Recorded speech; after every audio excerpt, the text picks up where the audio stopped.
Deus esconde seu rosto dos apóstatas. Parte 14, dia 8 de janeiro de 2025. Quando as pessoas não conhecem outro estado, a não ser aquele em que se encontram, não é de se admirar que não se preocupem com isso. Quem criou um trabalhador todos os seus dias? Vai para seu trabalho, sua comida grosseira e casa de campo, com satisfação, enquanto um criado em um palácio ficaria doente com isso e choraria quando o outro cantaria. 8. Desconhecimento da obra de lutar com Deus. Há uma grande diferença entre as orações. Deus não considera tudo o que os homens chamam de oração. Eles não clamaram a mim com o coração, diz ele, quando uivaram em suas camas. Poucos são como Jacó, ou a mulher de Canaã. Marcos 7:25. Ao insistir em seus pedidos. Não, nossas orações frias e mornas dizem que nossa vida está quase acabando, e o que resta está pronto para morrer. Nós estamos agora? Para mostrar o mal desse temperamento preguiçoso e sonolento do espírito. É muito pior do que parece ser. É como os gafanhotos no Apocalipse, que tinham cabelos como cabelos de mulheres, e seus dentes eram como dentes de leões. As pessoas não estão cientes do perigo disso, e por isso é muito perigoso, pois o mal não é tão facilmente discernível como em outros casos. É apenas uma omissão e uma indisposição para coisas espirituais. O aguilhão disso está oculto. É visto como uma enfermidade que os melhores têm, pois, enquanto o noivo tardou, todos eles cochilaram e dormiram. Ele repousa como um amigo no peito, mas é de fato um inimigo do peito. Não chega ao auge em um instante, mas se arrasta aos poucos, pois é o sono da alma que se arrasta com grande ócio. Primeiro, eles ficam pesados e depois adormecem e depois dormem. Deuteronômio 10:18. A consciência não é silenciada em um instante, e Satanás realiza seus desígnios melhores aos poucos. Ele não colocou o fruto proibido na boca de nossos primeiros pais, mas primeiro Eva deve vê-lo, depois provar, depois comer e depois dar ao marido. É também um doce pecado. Mas o sono é doce. A carne é doce. Mas as pessoas logo se enchem dela, mas não se satisfazem tão cedo com o sono.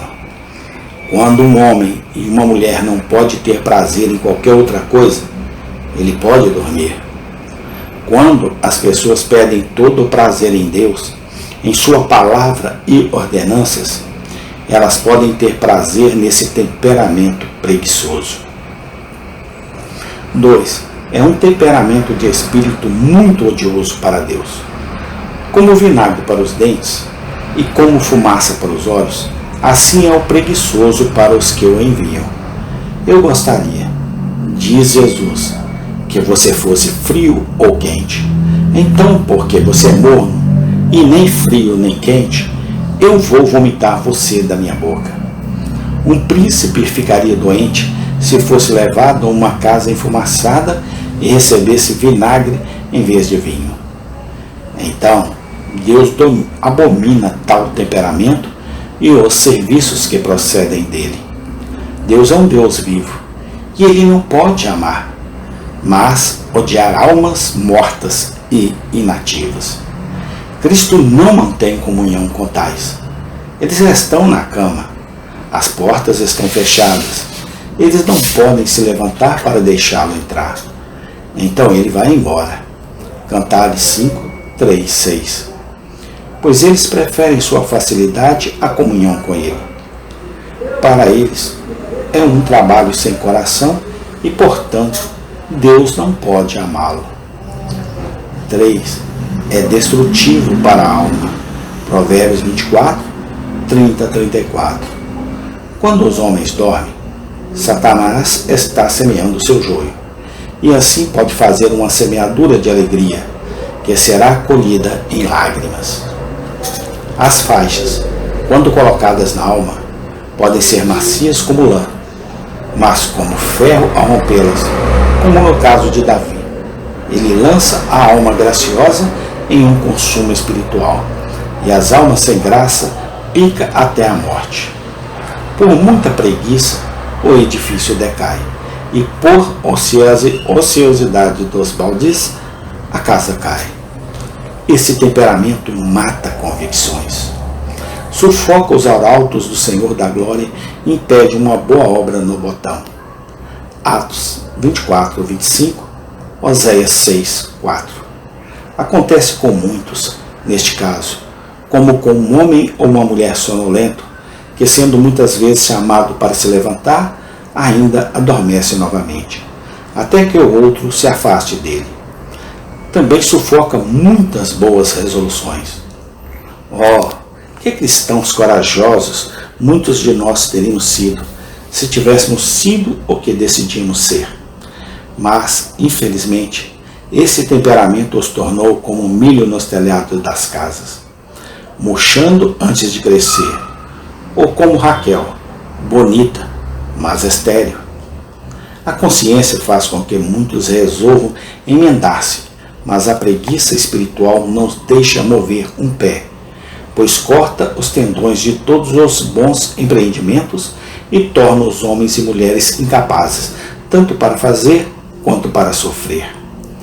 Por fazer, a obra do cristão é lutar, lutar e correr. Mas quem será apto para lidar com principados e potestades, corrupções e tentações que não se agitam? Isso requer não apenas vida, mas vivacidade. Também é inadequado para o sofrimento. Para isso a pessoa é a mais imprópria, porque ela ama o conforto. E nada inquieto pode ser agradável para ele. Cânticos 5:3. Um lote de sofrimento requer mais do que o vigor comum, mas o cristão sonolento tem menos. Sua providência diz que somos impróprios para o sofrimento. Diz que as provações estão chegando, mas que a geração é muito imprópria para elas.